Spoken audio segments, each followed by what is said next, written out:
say a few words today. It was certainly very brave of her to ask me, given the number of highly embarrassing stories I have to tell, but I will try and be kind and keep her embarrassment to a minimum. Anj and I first met back in December 2003 when we were both working at GlaxoSmithKline. We hit it off instantly, and it felt like we'd known each other for years. Anj and I were sources of comfort to each other whilst working in a department. Anj and I were sources of comfort to each other whilst working in a department that had noise levels to rival that of a mortuary. We both used to clock watch and couldn't wait for our lunch break at the end of the working day when we could break our enforced silence. In spite of this stifling working environment, we did surprisingly manage to have lots of laughs, albeit at Anj's expense. There was a time that Anj was convinced that there was a country called Argent.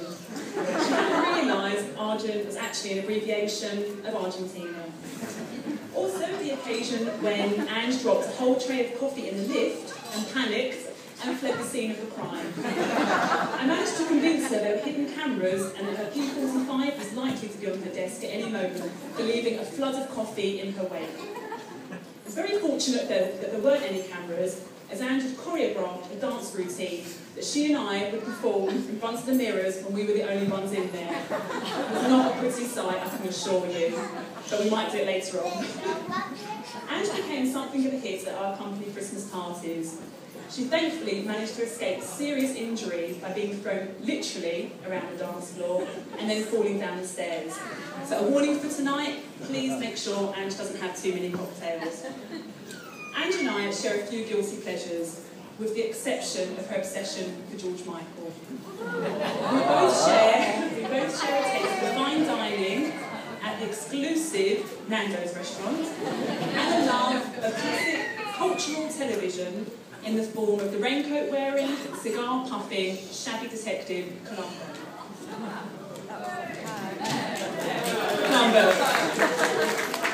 It was after a dinner at Nando's when Anj invited me back to her house and I discovered a Columbo box set collection to rival my own. I knew then we'd be friends for life. Our friendship was, however, put to the test earlier this year when Khilan took Anj to White Hart Lane to see Spurs play in an FA Cup match.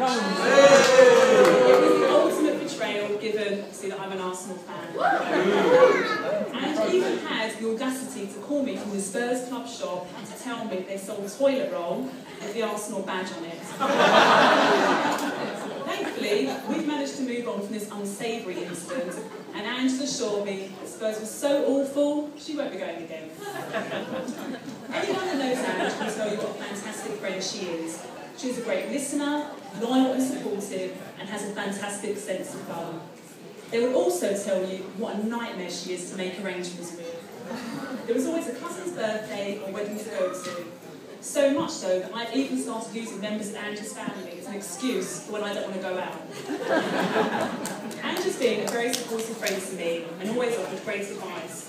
I will never forget the support she gave me when my younger son was in hospital last year. She went out of her way to visit us in the hospital and keep me company and make me laugh. Anj always looks out for others, and her voluntary work for the Cruise Bereavement Helpline is testament to this. She's used her own experiences to help others, which is very commendable. I think that's the cat, actually.